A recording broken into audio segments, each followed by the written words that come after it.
Hey, thanks so much for listening to the Ridge Community Church podcast. My name is John. I'm one of the pastors on staff at the Ridge, and our vision is to bring the hope of Jesus into every home. So as a piece of that, our goal each week is to bring you something that's hopeful and helpful. So subscribe to this podcast to make sure you don't miss any hopeful and helpful conversations.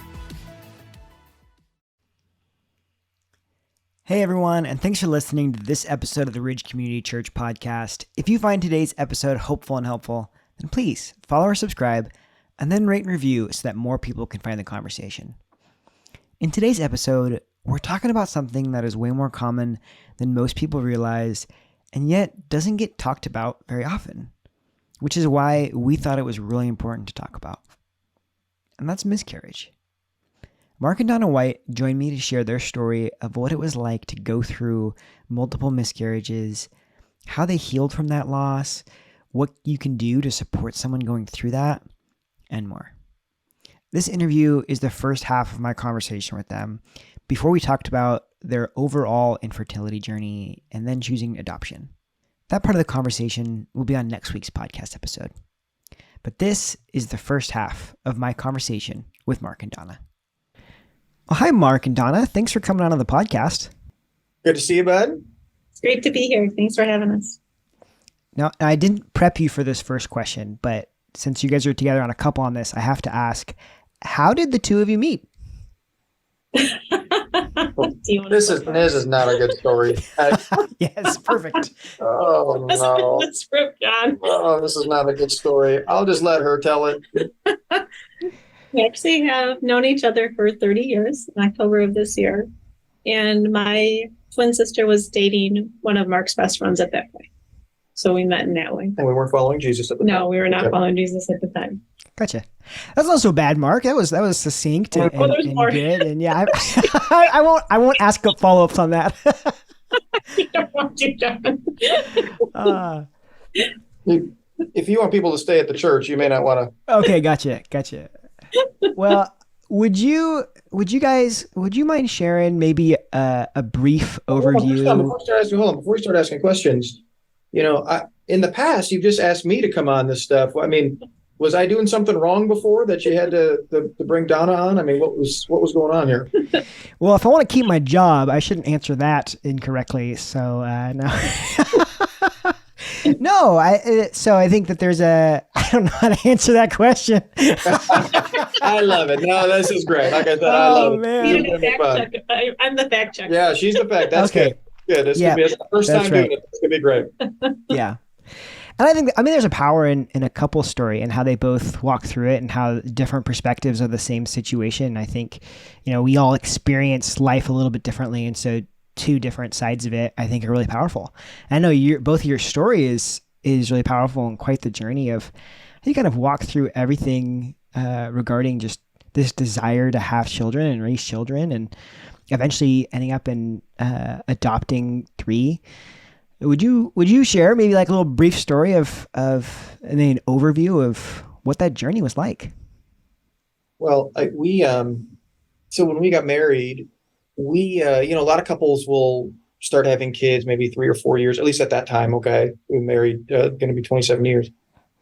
But we waited till about 6 or 7 years. 8 years. Yeah, 8 years, and then we started to, try to have kids, and we would get pregnant, and then we couldn't make it past the first trimester, and we had 3 miscarriages. One of them, we thought we had made it past actually the first trimester, and then all of a sudden got the news that the baby wasn't alive. It was devastating for us. In 2 of the pregnancies, we actually had heard the heartbeat. Yeah.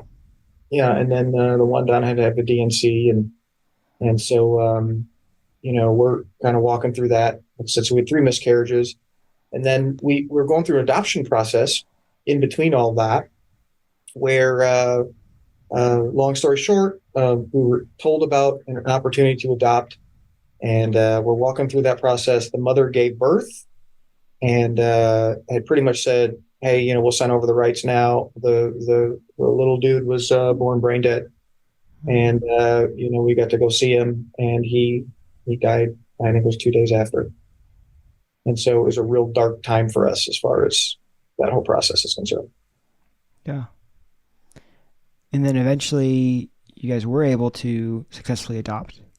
Mm-hmm. Yeah, you want to talk about that? Yeah, we actually had been in the process of moving to California, and we didn't realize that you can't start the adoption process until you're situated in your home, because a social worker will come in and make evaluations and basically give you the thumbs up. But we knew about the orphanage. It's called the Home of God's Love in Taiwan, and Mark was actually his really good friend, our really good friend. His sister had adopted through there, so we had actually applied for adoption, I think, probably just before we left for California. Right, just before we left for California. So it was probably about 5 months, and we hadn't heard anything at all. But then we met with the couple that run the orphanage. Were visiting California because they're from the U.S. and were on furlough basically to come back. And we had lunch with them, and we just kept going forward from that point. Yeah, it was funny because so we're out in California, and the head of the orphanage, as Donna said, was out there, which we didn't know. So it's all of a sudden, you see God kind of ordained this whole thing, because he reaches out to us and he's like, "Hey, I heard you guys are in California. Do you want to have lunch?" And we're like, "Oh man, he's here." We had met him, and so we go for lunch. This is great. I told this story actually a couple of weeks ago during one of the messages, and I said, so we're sitting at lunch, and he goes, "Okay, he gives us a picture of these twin baby boys, and he tells us the story behind them, and he goes, these are your sons if you want them to be." And Donna goes, "Yes," right there. And I go, "Well, shouldn't we talk about it?" "No." I'm like, "Okay." Yeah. They're our sons, and because Donna had been journaling and praying, and she really felt like God placed on her heart that we were going to adopt twins. So the boys were actually, I had one of the miscarriages. I basically had written in a journal, knowing you, God, you bless us with the twins. So yeah, it was really surprising to hear the opportunity.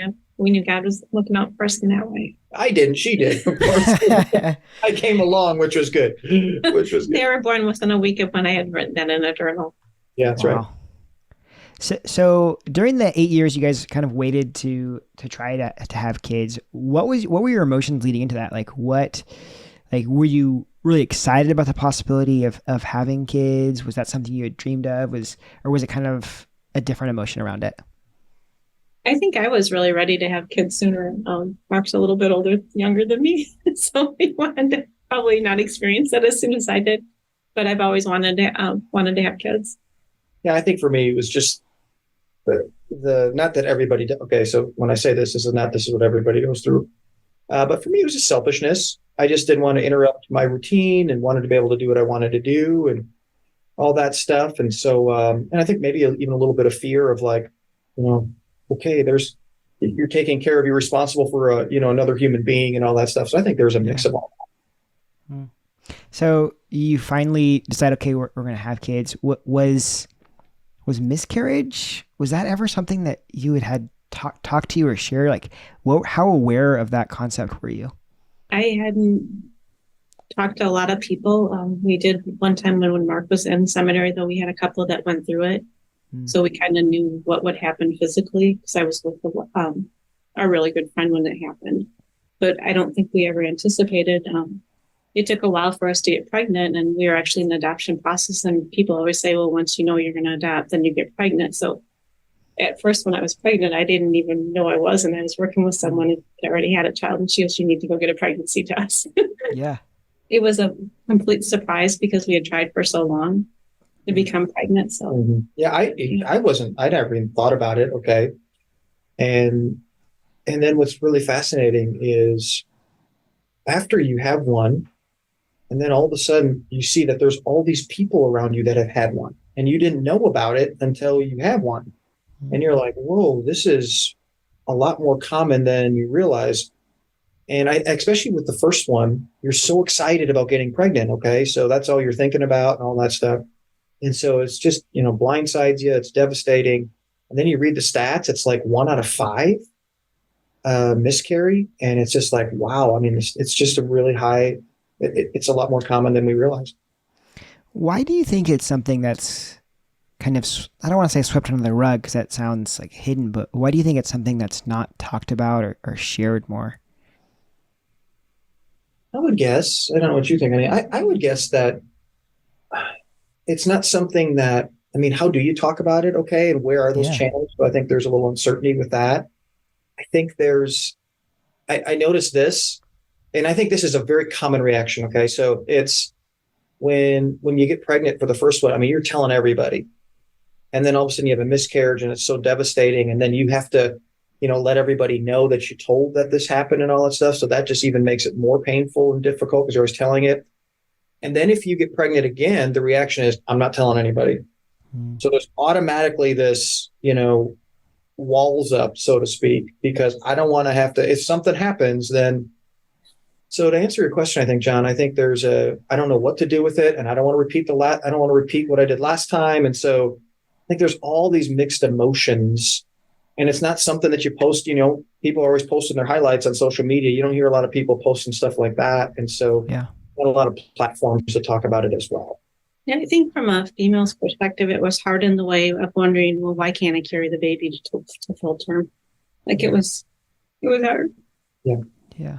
We struggled personally with that for sure. And I mean, just as a couple and stuff like that, we struggled with that. Not because it was when, the Donna's going to deal with it because differently than me, obviously, because she's carrying and she's more attached than me, so to speak, because I'm not carrying. And then when it happens, the whole time I'm thinking about how do I protect my wife and care for my wife, and she's wanting, different emotions. And so there was a lot of conflict that we had during that time, just because we had a hard time just really getting on the same page. It was difficult for sure.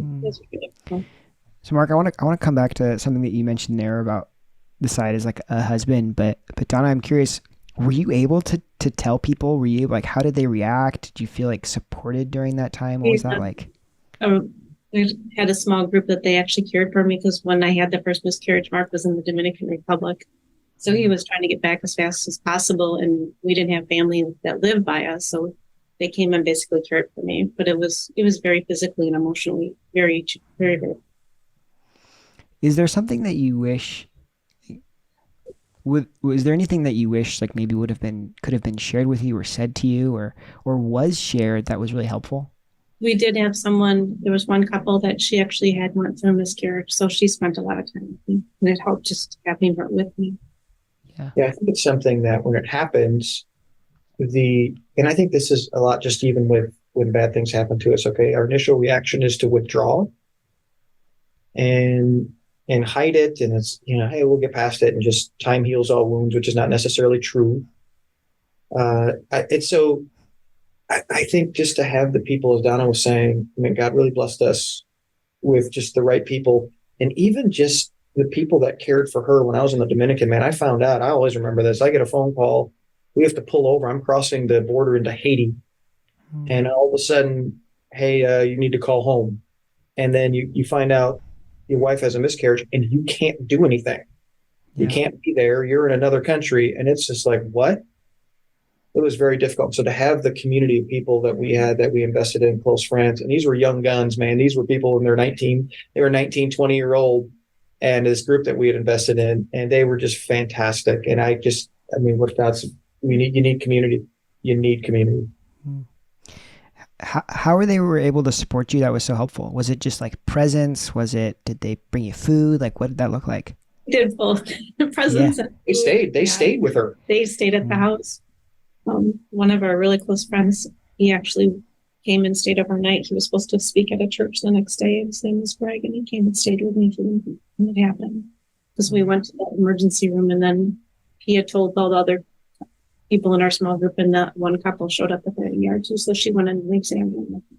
Yeah, they did a rotation, and they would one of them would stay there, and then the other lead would stay there, and they were just, it's just a godsend. It was just great. And they didn't know. They didn't know. When that's all happening, what are your prayers like? I'm sure there's like anger and what is there? Maybe madness, maybe withdrawn. It was disappointment a lot in God, because we had waited. It took like 2.5 years for me to get pregnant, and then it was disappointment. Probably anger too. Yeah, I was disappointed, very angry that Mark wasn't with me. Yeah. But it wasn't. Me, I don't think, but yeah. Just to have his support and comfort, and just to be with me. Yeah. Yeah, I was angry at God. I was probably angry for a while. Yeah, I'm the intellectual thinker. Okay. So I'm going like, I know all the theological answers, like, okay, we live in a broken world. Okay. So, in my mind, I'm going through all that, but that doesn't necessarily make you feel better. Yeah. So, to take that and go, yeah, it's really important in times like that. And when you read the Psalms and stuff like that, to open up with God and go and share your disappointments and anger and that be a part of the process with God. It actually invites him into the process. And so I think that was really important for us. Is that part of the healing process? If you'll go people go one or two extremes when things happen to us. Okay. You either stiff arm God and push him away, and he doesn't move away. We just push him away, or we invite him in. And the way we invite him in is just like in any, as we always say, vulnerability creates connection. And so to go to God and go, God, this sucks and this hurts. And I don't understand why you couldn't help us just carry this through. And, you could have, and you da, da, da, da. That's just really important. But then to get to a place of going, and this takes time. Okay. Get to a place with God and go, okay, God, but I'm still going to trust you. Man, God is zoomed into you, man, when we do that. He's right there.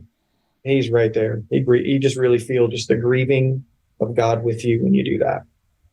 I think I knew God was with us too, because all the people and the support that we had. I mean, it was overwhelming, but it was so needed at that point.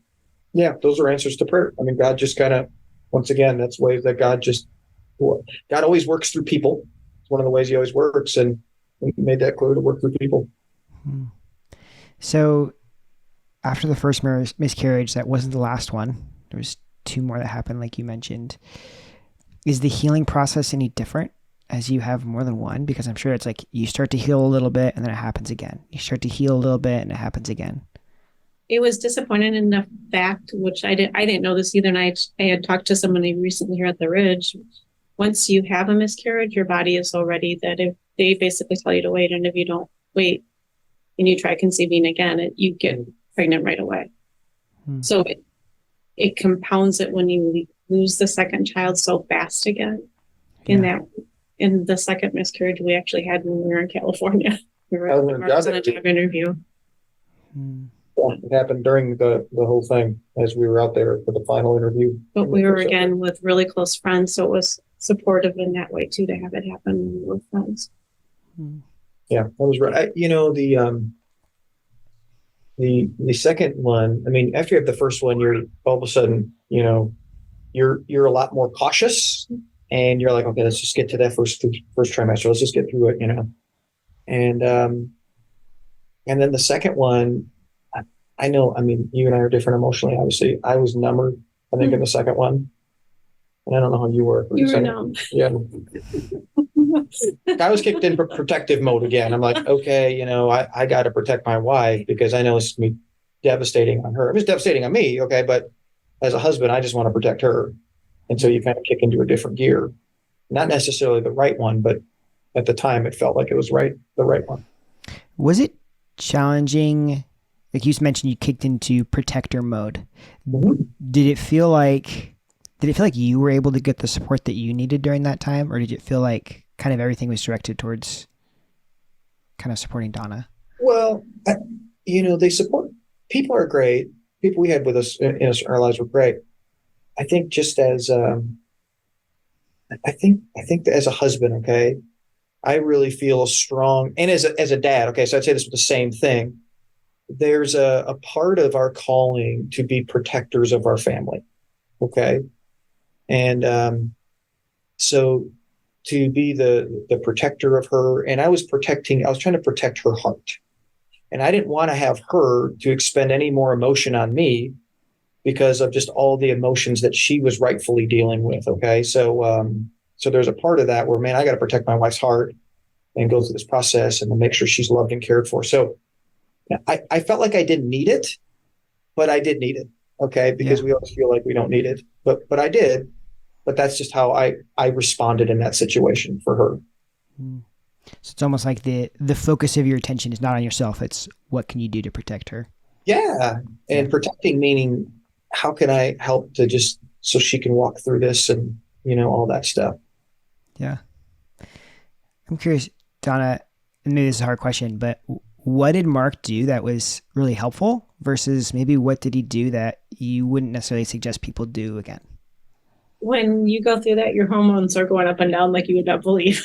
So I needed my space or just needed to cry and be by myself.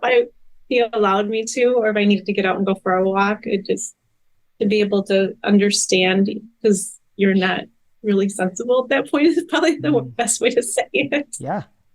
Yeah. So your body, it takes a while to go back to normal for everything in your body. So I was probably not a very pleasant person to be around during that time period. So he allowed me grace in that situation. What didn't I do well? What did he do? Mm-hmm. I don't know. Yeah, it was a hard time because there was so much else going on in our lives at that point too. Yeah. Well, I think our arguments stemmed from. Oh yeah. She wanted to know that I was hurting like her. Yes. Okay. Mm-hmm. And so, as I said, I'm in protective mode to just kind of, I don't want to grieve or, have to have her worry more than and hurt more than she already is because she sees me doing it. So there was I still remember the one time she said, well, I want to know that you care as much as I do.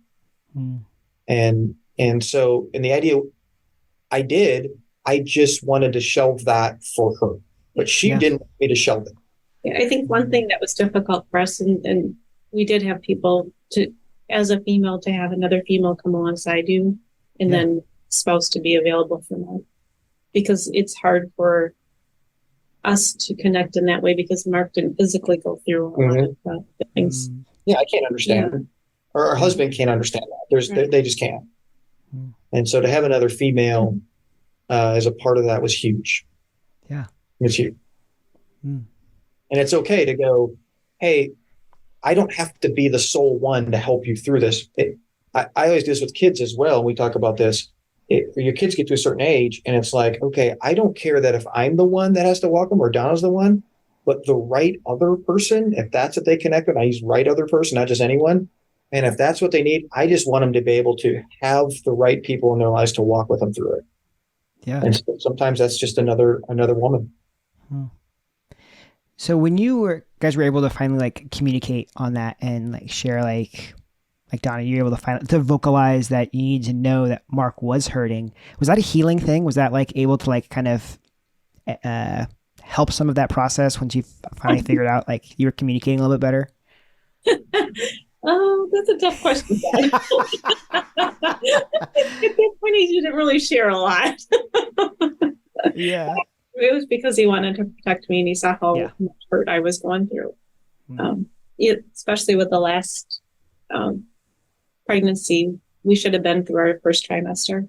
And then I started spotting the day of our appointment and I said, I need you to go with me. And he said, well, what's going on? And I said, I don't think everything's okay. I said, I need you to come with me. And so Mark went to the appointment with me and I started a miscarriage in the office when we were there. We were, was it 11 and a half weeks or something like that? I mean, we thought we were home free. So that one was a real shot in the gut. I mean, we thought we were home free. And then we were in the process of moving to California and I had to have a D&C before we moved. We're moving in 3 weeks to California. When you guys have couples that talk to you about these things, I talk to you about losing a child, what advice do you give them? Give yourself time to grieve and bring God into it. Yeah, it's the kindness of God. I heard someone say, I don't know who just said it, but God never wastes a hurt, and He'll use it if you're open to it. And God has brought us many, many couples throughout the years, both for miscarriage and adoption. It's just and then the empathy factor obviously is just at a very high level, because of that. Yeah. Is you've kind of touched on it throughout your story of the community and the friends that were there and supporting you. If someone right now they're listening and they have a friend that's just gone through this, what can they do? The one really close friend that stayed with me when Mark was in the Dominican, he actually came to the hospital the morning having our DNC and brought Mark coffee and had like a little snack or something that I could have. But they just showed up when we didn't anticipate or expect them to, in a way that was very wonderful. Yeah, I think from a guy's perspective, a lot of times we struggle with situations like this because we want to solve the problem. Tell me how to solve the problem. What can I do? And that's what I think about and all that stuff. But these are problems you can't solve. And so oftentimes we just were like, well, I don't know what to do. We feel uncomfortable. And so we don't do anything. Or we throw out lines like, if you need anything, let me know, which then nobody lets you know. Okay. So I think a great thing to do is you don't have to do much, just ministry of presence, as we call it in the church world. And ministry of presence is, hey, you just being there, even if it's bringing coffee like Greg did, or even if it's, hey, I'm going to bring you guys a meal tonight, or I'm going to place a phone call to you later, and I'm just going to ask you questions, and I'm just going to listen. Tell me what happened. What are you thinking about? What are you feeling right now? How can I pray for you? Oh, you don't have to pray for me. No. This wasn't a question that didn't have an answer. This got a question with an answer. And you just do that. I'm telling you what, that's huge. It's huge for people.